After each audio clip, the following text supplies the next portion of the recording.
all souls will try to reach out and comfort those who are mourning their deaths. They will try to reach into their minds and soothe them in various ways and give them through thought, powerful thought messages, the understanding that they're still alive. Sometimes it's hard because, of course, when we're undergoing this kind of grief, you can imagine that we're so overcome with grief that we might shut down in terms of these messages. So these souls might not be able to reach their loved ones for perhaps days or weeks or months later. But that is the intent, to make them feel comfortable. Then, as they pull away, souls describe bright lights and tunnels, the same as the folks that tell us who have had near-death experiences that they have seen. Now, let me explain something I think is really important. We've heard a lot about people seeing religious figures who have undergone near-death experience. I find no case in all of the cases that I've had over all of the years that I've been working with people through their death experiences who have ever seen a religious figure. What they see are their spiritual guides. These are those loving beings who are their teachers, who come to them at the moment of death to guide them into the spirit world. Now, I'd like to also say that you may also see people who you have known in this life who have passed on ahead of you who will also come and welcome you back. And this, too, is a very wonderful experience. For instance, people will see their mothers, for example, or a best friend who may have died in front of them, or a brother or sister, this sort of thing. And it's a very ennobling and beautiful experience for them.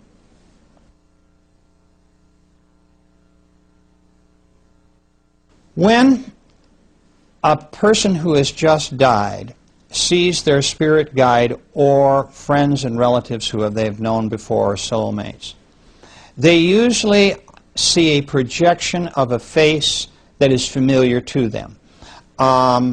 They may take the face of people that they have been in the life that is familiar to the person who has just died, or a face that they particularly like that that person who has just died knows how to identify them from. And so you have a number of different faces. People will describe them as looking like ghosts as they come towards us, and maybe this is where some of our mythology about ghosts comes from.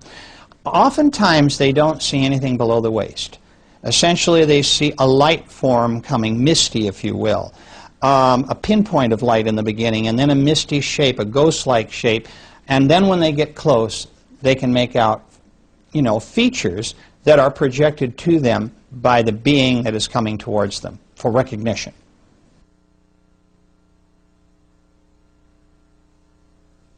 No one that I have ever put in hypnosis has ever seen any demonic figures or hell of any kind.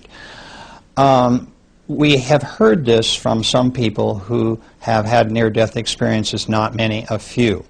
My feeling of that is that those folks who claim that they could hear screaming, demons dragging them before a tribunal of some kind for a judgment and so forth, and all these things that are very religious in overtones in terms of fostering fear, are simply not in the minds of my clients. When someone with a near-death experience says that they thought that's what they experienced, my feeling is that their conscious mind is coming into this in terms of preconditioning. Because remember, these people are not in hypnosis. They've just been hit by a car, or they're on an operating table bleeding to death. There's all sorts of things going on in their physical bodies in the case of trauma.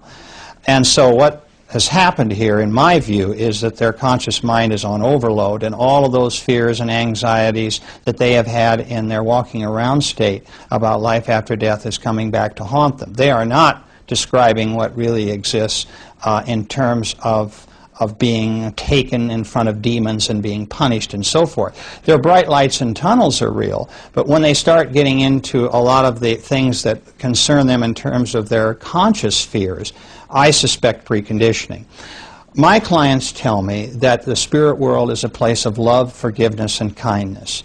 That regardless of what they have done on earth in terms of wrongdoing, if we could use evil and wrongdoing here as perhaps the reasons why someone might be sent into an area that maybe looks like hell, This just doesn't happen according to my clients. They are taken, in fact, to an area of isolation where they are given orientation sessions in terms of what it is that they did and why they did it. There's some energy reshaping going on. I explain in the book, Journey of Souls, about this process. And I just would like to say that these people, generally who have committed evil, will probably, of their own volition, come back as victims in their next lives. They will volunteer for those assignments. So, no, the spirit world is not a place of terror and fear.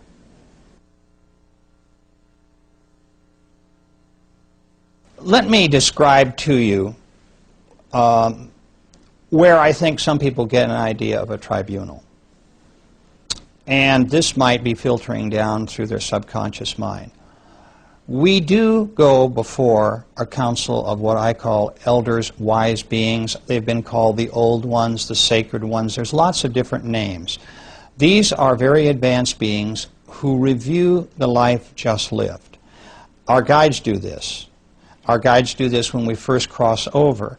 They talk to us in the privacy of a very quiet setting. And so we can kind of unwind and get re-energized. And then we usually go into our home, if you will, our place in the spirit world where we belong. And we can talk about that in a few minutes. But what I'd like to tell you now is the tribunals concept that I hear a lot about. People worried that they might be hauled in front of demonic judges and made to account for all their sins. These wise beings are more advanced teachers. They rank, if you will, even above our guides in terms of knowledge, understanding, and experience. What generally I find happens is that our guides accompany us to a very quiet, serene area where these beings will talk to us. Now, I'd like to point out that I have had clients who have had only 3 of these elders in front of them, and some as many as 10 or 12. It really depends on the individual, what spirit group they're located in terms of how advanced they are and so forth. These beings will question them in a very gentle way about how you, as the person who has just died, conducted your last life, and how you feel about how well you did, or where you had failings and where there were shortcomings, and they would also like to talk to you about your successes. So it's a very gentle process, and it's one that everyone experiences between lives, after every life. And sometimes people will go before them again before their next life in order to review the life to come. But essentially, what they are very wise, understanding beings who will really review with us where we made our mistakes and how we can do better in our next life. This idea of very old souls and very young souls can be confusing. And let me explain why. You might be an old soul in the sense that you've been around since the Stone Age, but you might not have learned your lessons very well or very quickly. So you might be maybe going from a beginner to an intermediate as opposed to a more advanced soul, simply because you need more time and more lives to do the work that you need to do. I've had other people who have had souls that have progressed very rapidly.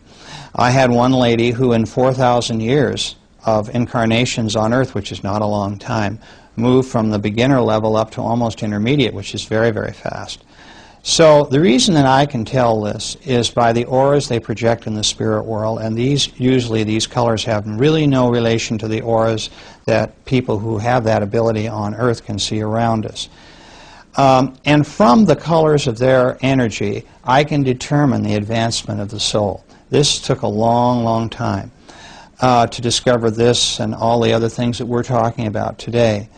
I had to piece together this puzzle. It did not all come to me in a rush with that lady I spoke about earlier, who was my first case in Life Between Lives. I had to work very hard, because people don't volunteer information, in order to get the information that I have written about. It took many, many years. And I'd just like to say, too, that I tried to keep my work unbiased. And when I talk to you about people like guides and the council and so forth, I ask people, what do you see? Not, do you see so-and-so? So that regardless of how many cases have gone before the client I'm working with now, the material seems fresh to them. I ask open-ended questions so that they will come to me with the answers that they're going to frame in their own minds. And one of them is, as I said, that's a very important one, is what we've just talked about, is their counsel, because they really do want to talk to me about these beings and what they mean to them.